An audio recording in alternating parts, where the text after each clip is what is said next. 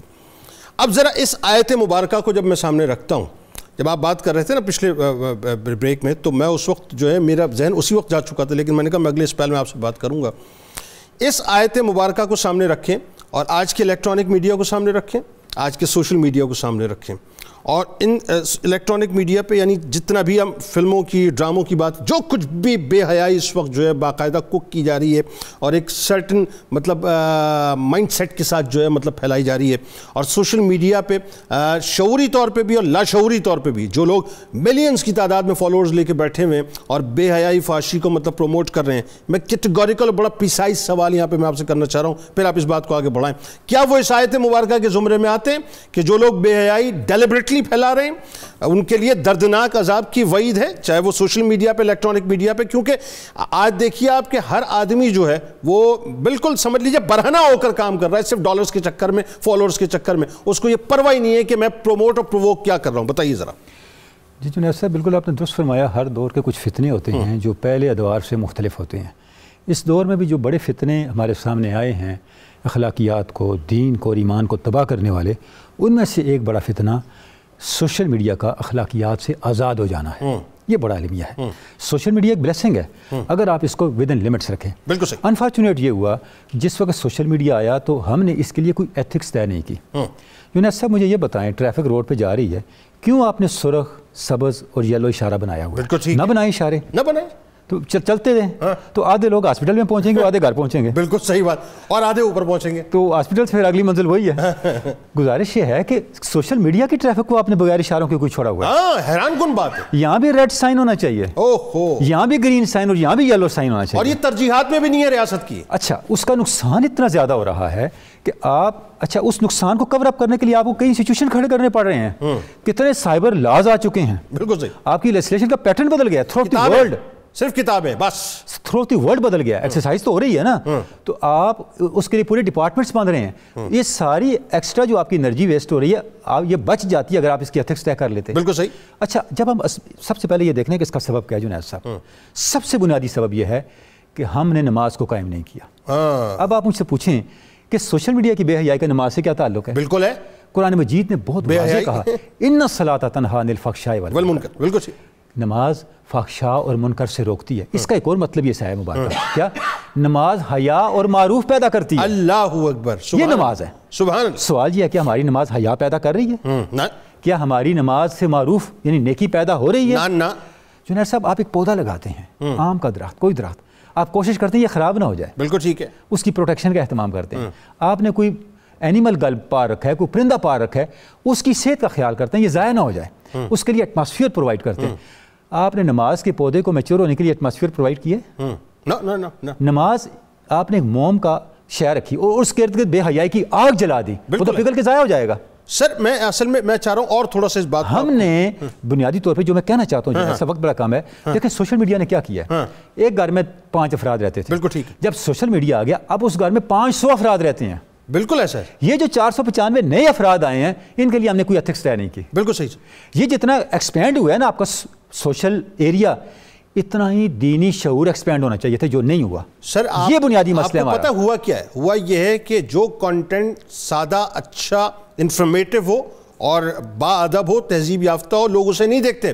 کہا یہ جاتا ہے صاحب ایسا کنٹینٹ ایسا بناؤ جو فوش گفتگو ہو، فوش باتیں، وہ وائرل ہوتا ہے، اس میں پیسے ملتے ہیں۔ تو اب یہ اور ہر گھر سے آپ کو ٹک ٹاکر اور یوٹیوبر ملیں گے آپ کو۔ اس دنیا میں کئی ایسے ممالک ہیں جنہوں نے فلٹر کیا ہوا ڈیٹا کو، وہ نہیں آنے دیتے ڈیٹا جو نہیں ریکوائرڈ، وہ چاہتے ہیں ہماری قوم تک نہ پہنچے، نہیں پہنچتا ڈیٹا۔ انہوں نے اپنے گوگل بنائے، اپنے ای میلز سارے نیٹ ورکنگ بنائی ہوئی ہے، اپنے فیس بک کے سیٹ اپ بنائے ہوئے ہیں، وہ دنیا سے سعودیہ، چائنا، قطر، سب نے کیا، ان کی تو ترقی نہیں رکی۔ وہ تو ترقی میں اور جی ڈی پی میں ہم سے کئی گنا آگے ہیں. بالکل صحیح. تو ہم نے کیا حاصل کیا ہے؟ نہ خدائی ملا، نہ وصال سلام، دنیا بھی گئی، آخرت بھی گئی. ہم نے ننگے لوگ حاصل کیے نا سر. تو اب اس کا نتیجہ کیا؟ اس کا مطلب یہ ہوا کہ لوگوں کو آپ یہ شعور دے رہے ہیں کہ آپ کوئی پروڈکٹیو ایکٹیویٹی نہ کریں، کوئی کریٹیو ایکٹیویٹی نہ کریں، کوئی علمی ایکٹیویٹی نہ کریں، بس کپڑے اتاریں اور پیسے کمائیں. سر آپ کو پتہ ہے پاکستان کے ٹاپ یوٹیوبرز اور ٹاپ ٹک ٹاکرز جو ہیں وہ لوگ ہیں، میں نام نہیں لینا چاہ رہا ان کا، جو ننگا کام کرتے ہیں. اب آپ مجھے بتائیے اس سے زیادہ سلینگ ورڈ میں کیا یوز کروں گا؟ تو یہ بد نصیبی ہے. یہ پاکستان تھا. پاکستان کا معنی کیا ہے جناب؟ پاکستان کا معنی پنجابی میں پاک پتن ہے اور عربی میں مدینہ طیبہ ہے. یہ مطلب ہے پاکستان کا جناب. اور یہ انٹروڈکشن ہے. ہم اپنے نام کی لاج رکھ رہے ہیں. تو جناب سب سے بنیادی بات یہ ہے، ریلیجس ڈومین کے اندر، مذہبی دعوت و ارشاد کے ڈومین کے اندر ہم نے نماز کو قائم کرنا ہے. ہم نے قوم کو شعور دینا ہے نماز پڑھنی نہیں ہے، نماز کی حفاظت بھی کرنی ہے. سر اتنا بڑا، اور ڈاکٹر صاحب ایک بات، سوشل فیبرک میں آپ نے ایتھکس طے کرنی ہے. ورنہ اس سے اب ذرا ایک اسٹیٹسٹکس پہ ریسرچ کر کے دیکھ لیں کتنا آپ کا کرائم ریٹ بڑھا ہے جب سے آپ نے سوشل میڈیا کو بے لگام چھوڑا ہے. بالکل بڑا، اتنا کرائم ریٹ بڑھ گیا ہے. اچھا ایک اور چیز نوٹ کریں، جو کرائمز بڑھ رہے ہیں سوسائٹی میں جناب صاحب، وہ کرائم زیادہ بڑھ رہے ہیں جو سوشل میڈیا کی ٹرینڈز کے ساتھ لنکڈ ہے. دیکھیں نا کئی طرح کے کرائمز ہیں نا، کوئی فحاشی، اریانی، کوئی بدکاری، کوئی اس طرح کے کرائمز ہیں، کوئی چوری ڈاکے کے کرائمز ہیں، کوئی اور کرائمز ہیں. وہ کرائم سوسائٹی میں بڑھ رہے ہیں جو سوشل میڈیا کے جاری ٹرینڈز کے تحت آتے ہیں. اس کا مطلب یہ ہے آپ برائی کی جڑ کو پکڑیں. آپ کے کتنے انرجیز بچیں گی، کتنے ڈپارٹمنٹس ریلیکس میں چلے جائیں گے، سوسائٹی کے کتنے مسائل حل ہو جائیں گے. اور سوسائٹی میں جو نئے فتنے جنم لے رہے ہیں جن کے لیے آگے جا کے آپ نے نئی لیجسلیشن کرنی ہے، آپ نے نئے لوگ انگیج کرنی ہے تاکہ سوسائٹی کے ان مسائل کو حل کیا جائے. تو آج ان اسباب کا ہم کیوں نہیں تدارک کرتے اور وہاں سے سدے باب کیوں نہیں کرتے کہ آگے وہ گند پھیلے ہی نا. تو ہم نے اپنی قوم کی انرجی کو، اپنی یوتھ کی انرجی کو، اپنی یوتھ کی کریٹیوٹی کو اگر بچانا ہے تو ہم نے سوشل میڈیا کو کسی ڈومین میں لے کے آنا ہے. سوری ٹو کٹ یو، بات یہ ہے کہ گند تو پھیل چکا ہے، مطلب ڈیمیج از ڈن. اب وہ آپ کہیں کہ صاحب ڈیمیج ہونا ہے یا اس کو مطلب ہو چکا، جو نقصان ہونا تھا ہو چکا. اب تو بات یہ ہے کہ نقصان اسٹیجز طے کرتا جا رہا ہے. یعنی کینسر پہلے ہم سمجھ رہے تھے نا شاید فرسٹ اسٹیج، اب تو فورتھ اسٹیج بھی وہ کراس کر چکا ہے. دیکھو جو ایسا مسئلہ یہ چاہے بیماری کسی حد تک پہنچ چکی ہے، کہیں سے تو جا کے آپ نے روکنا ہے. جب چائنا میں انقلاب آیا تو یہ حال تھا کہ ہر دوسرا بندہ افیم کھا رہا تھا. جی علامہ نے کہا نا گراں خواب چینی سنبھلنے لگے، ہمالا کے چشمے ابلنے لگے. آج وہی قوم دنیا کی سب سے توانا، ایکٹیو اور کریٹیو اور پرفارمنگ قوم ہے. ٹھیک ہے، انہوں نے فیصلے کیے نا. زندہ قومیں فیصلے کرتی ہیں، اپنی خرابیوں کو ریوزٹ کرتی ہیں، اپنے کریکٹر کو، اپنے مسائل کو ریوزٹ کرتی ہیں، اس کے حل کی طرف آتی ہیں. لیکن حکومت اور ریاست مجھے تو دور دور تک نظر نہیں آتا کہ کہیں ترجیح ہے اس قسم کی کوئی. بانگے درا بلند کرنا ہمارا کام ہے. ہر شخص کا جو اپنا ایک ڈومین ہے، جو اس کا ایریا سرکل آف انفلوئنس ہے، وہاں تک کلکم رائن وکلکم مسئولان ہو جاتی. ہر شخص اپنا نگران ہے اور اپنے ایریا آف انفلوئنس کا نگران ہے. وہاں تک تو کم از کم اس چیز کو نافذ کرنا. یعنی ایک بات تو طے ہوئی نا، اس میں تو کوئی دوسری رائے نہیں ہے. اگر میں غلط کہہ رہا ہوں تو میری تصحیح کیجئے، میں بات پھر آگے بڑھاؤں، بلکہ آپ ہی اس پہ کامنٹ کیجئے. جیسا میں نے سورہ نور کا آیت نمبر 19 کا حوالہ دیا اور ڈاکٹر صاحب نے بھی ظاہر اس آیت پہ گفتگو کی تھی. اس کا مطلب یہ جو لوگ بے حیائی پھیلا رہے ہیں، یعنی یہ جو بھی اس وقت معاشرے کے اندر ہم چاہے وہ الیکٹرانک میڈیا میں ڈراموں کی صورت میں دیکھ رہے ہیں، جو کچھ بھی ہم دیکھ رہے ہیں، واٹس ایپ جو کچھ بھی ہو رہا ہے، یا سوشل میڈیا پہ جو کچھ بھی ہو رہا ہے، یا اس کے علاوہ اور کوئی اگر ٹولز ہیں، تو یہ جتنے بھی لوگ مطلب اس کے پرووکرز یا پروموٹرز ہیں، یہ سب کے سب دردناک عذاب پائیں گے. ڈیفینیٹ بات ہے، اس پہ کوئی دوسری رائے نہیں ہے. جنید بھائی آپ کی اس بات کے جواب میں ایک حدیث شریف عرض کر دیتا ہوں. آقا کریم صلی اللہ علیہ وآلہ وسلم نے ارشاد فرمایا کہ جب اللہ تعالیٰ کسی بندے کو ہلاک کرنے کا ارادہ فرماتا ہے تو سب سے پہلے حیا اس سے نکالی جاتی ہے. اللہ اکبر. وہ بے حیا اور بے شرم ہو جاتا ہے.